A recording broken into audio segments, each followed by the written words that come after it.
Hi నేను సతీష్. అందరికీ ముందుగా వినాయక చవితి శుభాకాంక్షలు. హ్యాపీ వినాయక చవితి. ఇంకా ఈ వారం ఎలిమినేషన్ కి సంబంధించి చూసుకుంటే నైట్ నేను ఎపిసోడ్ రివ్యూలో ఒక మాట చెప్పా. ఏమంటే ఓటింగ్ వీడియోలో ఒక సోనియా గురించి ఒక షాకింగ్ చెప్పబోతాను అని చెప్పి. అది ఏంటి అంటే అర్ధరాత్రితో ఫైనల్ ఓటింగ్ కూడా క్లోజ్ అయిపోయింది కదా, అఫీషియల్ కూడా. సో మనకున్న అధికారిక సమాచారం ప్రకారం కూడా అఫీషియల్ అన్అఫీషియల్ రెండింటిలో చూసినా, అన్అఫీషియల్ మనం చూస్తాం, అఫీషియల్లో చూసినా సరే ఎవరు డేంజర్ జోన్ లో ఉన్నారో చెబుతా. సోనియా కూడా అఫీషియల్ ఓటింగ్ లో డేంజర్ జోన్ లో ఉంది. అలాగే అన్అఫీషియల్ లో చూసుకున్నా సరే యూట్యూబ్ ఛానల్స్, వెబ్సైట్స్, ఇన్స్టాలో వీటన్నింటిలో సోషల్ మీడియా అన్నింటిలో చూసినా సరే బేబక్క, శేఖర్ బాస, సోనియా మధ్య కూడా అన్అఫీషియల్ లో పెద్దగా తేడా లేదు. కేవలం 2% మాత్రమే ఉంది. ఈ కేవలం 2% ఓటింగ్ అనేది అఫీషియల్ అటు ఇటు కావచ్చు. ఎందుకంటే ఇక్కడ ప్రధానంగా మిస్డ్ కాల్స్ కూడా ఇంపాక్ట్ గట్టిగా ఉంటుంది కనుక ఆ 2% మిస్డ్ కాల్స్ అటు ఇటు అయితే మాత్రం ఈ ముగ్గురు డేంజర్ జోన్ లో అందులో డౌటే లేదు. ఇది నేను చెబుతున్నది అఫీషియల్స్ కూడా. ఇప్పుడు శేఖర్ బాసాకి ఏంటి, అన్అఫీషియల్లో చూసుకుంటే 10% ఉంటే సోనియాకు 12% కొద్దిగా అటు ఇటుగా ఉంది. అంటే పెద్ద మ్యాటర్ కాదు. అలాగే బేబక్క, శేఖర్ బాసా మధ్య కూడా పెద్దగా తేడా లేదు. అలాగే శేఖర్ బాసా అమ్మాయి సోనియా మీద కూడా. సో వీళ్ళు ముగ్గురే డేంజర్ జోన్ లో ఉన్నారు. ముగ్గురు కలిపి 2% అటు ఇటు ఉంది. మిస్డ్ కాల్స్ అఫీషియల్లో అది అటు ఇటు ఎటు జరిగినా సరే ఈ వారం షాకింగ్ ఎలిమినేషన్ అయితే చూసినా ఆశ్చర్యపోవక్కర్లా. అయితే అది పెద్ద మ్యాటర్ కదా 2% అనేది మిస్డ్ కాల్స్ ఇవన్నీ నేపథ్యం. అయితే వినాయక చవితి పర్వదినం సందర్భంగా ఎలిమినేషన్ ఉంటుందా లేదా అనే దాన్ని బట్టి ఆధారపడి ఉంది. సో నో ఎలిమినేషన్ అని పెట్టారంటే మాత్రం ముగ్గురులో ఎవరో ఒకరు సేవ్ అవుతారు, లేదంటే ముగ్గురులో ఎవరో ఒకరు వెళ్ళే పరిస్థితి కనిపిస్తుంది. సో డేంజర్ జోన్ లేదు, ముగ్గురు ఉన్నారు. అయితే ఇంకోటి ఏంటి, వారం మీరు గమనిస్తే ఓటింగ్ లో స్టార్టింగ్ లో ఫస్ట్ ఉన్న 2 ప్లేసులు అలాగే ఉండిపోయినాయి. విష్ణుప్రియ అండ్ మనకంటే లాస్ట్ లో వీళ్ళైతే ఉన్నారు బేబక్క అండ్ శేఖర్ భాష. అట్లాగే సోనియా కూడా లాస్ట్ 4th ప్లేస్ లో ఒకసారి ఇంకోసారి ఏమో థర్డ్, అలా కొద్దిగా థర్డ్కి వచ్చినా సరే మళ్ళీ ఫైనల్కి వచ్చేసరికి లాస్ట్ 4, 5, 6 ప్లేస్లో వీళ్ళు ముగ్గురే ఉన్నారు. ఇక సరే ఓటింగ్ పరంగా ఆరుగురు ఎవరి పర్సంటేజ్లు ఎట్లా ఉన్నాయని చూసుకుంటే విష్ణుప్రియ ఒక 36% ఉంది.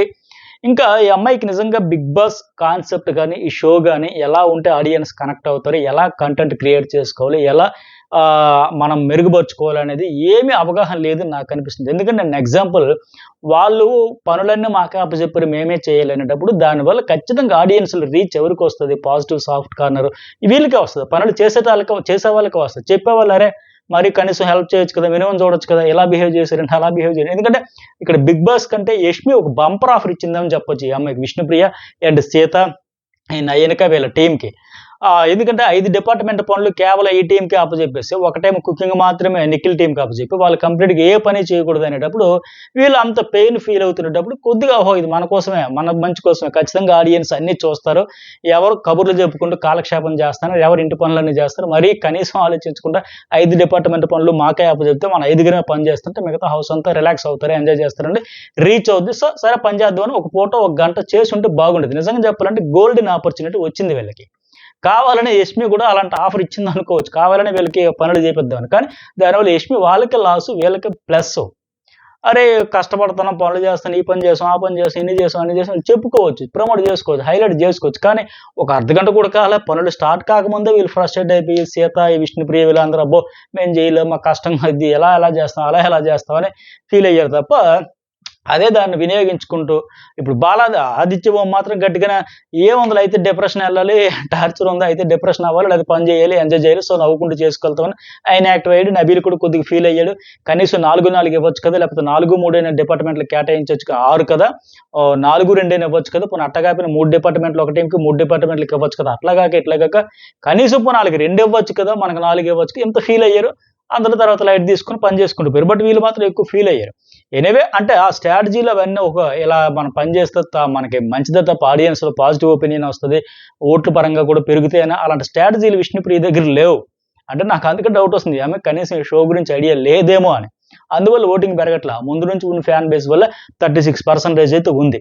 ఇక 2వ ప్లేస్లో మణికంఠ ఉన్నాడు. ఇతనికైతే 17%, మళ్ళీ కొద్దిగా అటు ఇటుగా 17% ఉంది. కొద్దిగా మారుతా ఉన్నాడు, మనుషుల్లో కలుస్తూ ఉన్నాడు, మాట్లాడుతూ ఉన్నాడు, జోకులు వేస్తున్నాడు, అదర్ కంటెస్టెంట్స్ జోకులు వేస్తూ నవ్వుతూ ఉన్నాడు. అంటే మొన్నటి వరకు ఎట్లా ఉండేది, మొన్నటి వరకు మనం చూస్తే ఈ నాగమణికంఠ అంటే మాత్రం సీరియస్గా ఉంటాడు, లేకపోతే ఏడుస్తాడు అనే ఫీలింగ్ ఉండేది. ఇప్పుడు ఏంటి హౌస్ మేట్స్ కూడా అమ్మయ్య నవ్వాడురా, అమ్మయ్య మాట్లాడాడరా, అమ్మయ్య మనలో కలిశాడరా, అమ్మయ్య మనతో మింగిల్ అయ్యాడరా అనే పరిస్థితి హౌస్ మేట్స్ అందరూ కూడా వాళ్ళు కూడా ఎంకరేజ్ చేస్తున్నారు. వాళ్ళు సింగిల్‌గా ఉండిపోకు, మరి డిప్రెషన్ అయితేం లేక రా మాతో కలువు మాట్లాడడం లేక చేస్తున్నారు. అయితే నాగార్జున ఈరోజు ఎలిమినేషన్ టైమ్‌లో కూడా నువ్వు సేవ్ అయ్యావు అని చెప్పడానికి ముందు కూడా చాలా టెన్షన్ పడతాడు. ఫుల్ టెన్షన్ ఉంటాడు. అలాగే నువ్వు సేవ్ అయిపోయావని చెప్పాక కూడా అదే స్థాయిలో అంతకు మించి ఫుల్ ఎమోషన్ కూడా అయిపోతాడు. ఎందుకంటే అంత టెన్షన్‌తో ఉన్నాడు గనక. సో, వచ్చినప్పటి నుంచి చూసిన ఆ సీరియస్ ఫేస్ నుంచి ఇప్పుడిప్పుడు స్మైల్ ఫేస్‌కొస్తున్నాడు. ఆడియన్స్ కూడా ఏదైనా ఒక లైన్ వరకు యాక్సెప్ట్ చేస్తారు. ఇంకా అంతకు మించి రోజు ప్రతిసారి నామినేషన్ చేసిన ప్రతిసారి గాని, ఏ టాస్క్ ఆడినా, ఏ సమయం సందర్భం వచ్చినా, ఏ కంటెస్టెంట్స్‌తో ఏ సందర్భంగా ఆర్గ్యుమెంట్ వచ్చినా, నా గురించి తెలుసా, నా ఫ్యామిలీ గురించి తెలుసా, నా ఫ్లాష్ బ్యాక్ తెలుసా, నా కష్టాలు తెలుసా, నా కన్నీళ్లు తెలుసా అంటే ఒక లైన్ దాటాక ఆడియన్స్ కూడా విసుగొస్తది. సో, ఇప్పటికైతే సింపతి ఉంది. దాన్ని నిలబెట్టుకొని అలా కంటిన్యూ అయిపోతే బెటర్. ప్రస్తుతానికి సేఫ్ జోన్‌లో ఉన్నాడు. ఇక తర్వాత ఎవరు? పృథ్వీ. ఇతను కూడా నేను చూసాం. థర్డ్ పొజిషన్‌లో ఉన్నాడు. ఆదిత్యతో ప్రోమో కంటెంట్ గాని, తర్వాత ఎపిసోడ్‌లో కూడా వాళ్ళిద్దరు డిస్‌రెస్పెక్ట్ ఇచ్చారు సార్. నేను మాట్లాడుతుంటే మీరు వెళ్ళిపోతానంటే, లేదు లేదు నేను ఎవరికీ డిస్‌రెస్పెక్ట్ ఇవ్వను. నేను మాట్లాడుతుంటే నేను పడుకుంటే వాళ్ళొచ్చారు లేచి మాట్లాడా. అట్టగే నీకు కూడా ఇస్తానన్నా గాని అంటే ఈ పృథ్వీ కూడా ఏదో ఒక రకం కంటెంట్ అయితే ఇస్తున్నాడు. మిగతా ఇతనుంటే టాస్కుల్లో కంటెంట్ జనరేట్ చేస్తాడు. ఓపెన్ అయితాడు, వరస్ట్ అయితాడు. ముందు ముందు గొడవలు కూడా అయితాయి. ఇతనికి అన్నింటికంటే పెద్ద ప్లస్ పాయింట్ ఏంటంటే కర్ణాటక ప్లస్ తెలుగు 2 రాష్ట్రాల నుంచి కూడా ఆయనకి ఆ Nagapanchami serial super duper hit అయిందేమో. దానికి సంబంధించిన ఫాలోవర్స్ గాని కర్ణాటక నుంచి కూడా 2 స్టేట్స్ నుంచి ఓట్లు పడుతున్నాయి. ప్రస్తుతం థర్డ్ ప్లేస్‌లో సేఫ్ జోన్‌లో ఉన్నాడు. ఇక తర్వాత సోనియా. ఈ అమ్మాయి ఫోర్త్ ప్లేసు. బ్రేకులు పడ్డాయి ఆటకి. చాలా స్పీడ్‌గా ఎళ్ళింది. మంచి పాయింట్లయితే హైలైట్. నిజంగా నిన్న ఇదే పృథ్వీ కూడా ఆ అమ్మాయిని అన్నాడు. నిన్ను మాత్రం నీతో నేను పెట్టుకొని నామినేట్ కూడా చేయనని ఆవిడతోనే చెప్పేసాను. ఎందుకంటే ఒక పాయింట్ పట్టుకుంటే దాని చుట్టూ 100 పాయింట్లు ఇది అటు దిసు అది ఇది అని ఇలా కలగాపులగం చేసి పెడతాను. అమ్మో! నీతో ఆర్గ్యుమెంట్ చేయాలంటే అరగంట టైం తీసుకోవాలనేసి అంటే అంత స్ట్రాంగ్‌గా స్పీడ్‌గా ఎళ్ళింది. అలా తగ్గింది. సో, ఫైనల్‌గా ఇప్పుడేంటంటే లాస్ట్ 3లో బేబక్క, శేఖర్ భాషతో పాటు ఈమె కూడా ఉంది. ఇది అన్‌అఫీషియల్ యూట్యూబ్ పోల్స్‌లో, వెబ్‌సైట్స్‌లో ఎక్కడ చూసినా సోనియాకి, శేఖర్ భాషకి మధ్య 2% కనబడుతుంది. కానీ అఫీషియల్‌గా వచ్చేసరికి కూడా ఆ 2% ఈ ఇద్దరి మధ్య బాగా తగ్గిపోయింది. ఆ 2% కూడా అఫీషియల్‌లో కనిపించలా. చాలా నువ్వా నేనా, బేబక్క, శేఖర్ భాష, ఈ అమ్మాయి సోనియా మధ్య కూడా నువ్వా నేనా అన్నట్టు పరిస్థితి ఉంది. సో, వీళ్ళ ముగ్గురు మధ్య ఈ వారం అయితే ఎలిమినేషన్ అయితే ఉండబోతుంది డౌట్‌లే. సోనియా ఎలిమినేట్ అయిపోయినా ఆశ్చర్యపోనక్కర్లా. అట్లా ఉంది ఈ అఫీషియల్‌లో కూడా పరిస్థితి. అయితే ఇంక తర్వాత శేఖర్ భాష. ఇతను కూడా ఒక 10% ఓటింగ్ ఇస్తా ఉన్నాడు. ఇతను కూడా ఒక ఎలివేషన్ గాని, ఒక ఎమోషనల్ జర్నీ గాని, ఒక ఎంటర్‌టైనర్ గాని, లేకపోతే ఇతని ఇంపాక్ట్ ఇదని గాని ఆ ముద్ర అయితే వేయలే. ఏదో ఒకటి ఎమోషనో లేకపోతే ఎంటర్‌టైన్‌మెంట్ ఏదో ఒక రకంగా ఫైరో, ఫ్రస్ట్రేషనో, ఫైర్ బ్రాండ్ ఏదో అది లేకుండా ఉండడం వల్ల హౌస్‌లోకి వచ్చేటప్పటికి ఉన్న ఎక్స్‌పెక్టేషన్స్‌కి, హౌస్‌లో అతని జర్నీకి చూస్తే సింక్ అవ్వట్ల.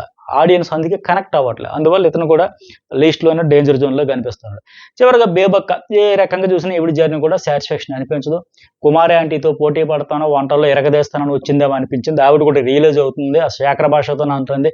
ఏంటి వచ్చినప్పటి నుంచి టిఫిన్ చేశానా, లంచ్ చేశానా, డిన్నర్ చేశానా, వంటలు చేయడానికి వచ్చినట్టున్నా, కడగాల, దోహమాల చేయాలి ఇంక నాగాల వదిలేస్తాను అనుకుంటున్నా.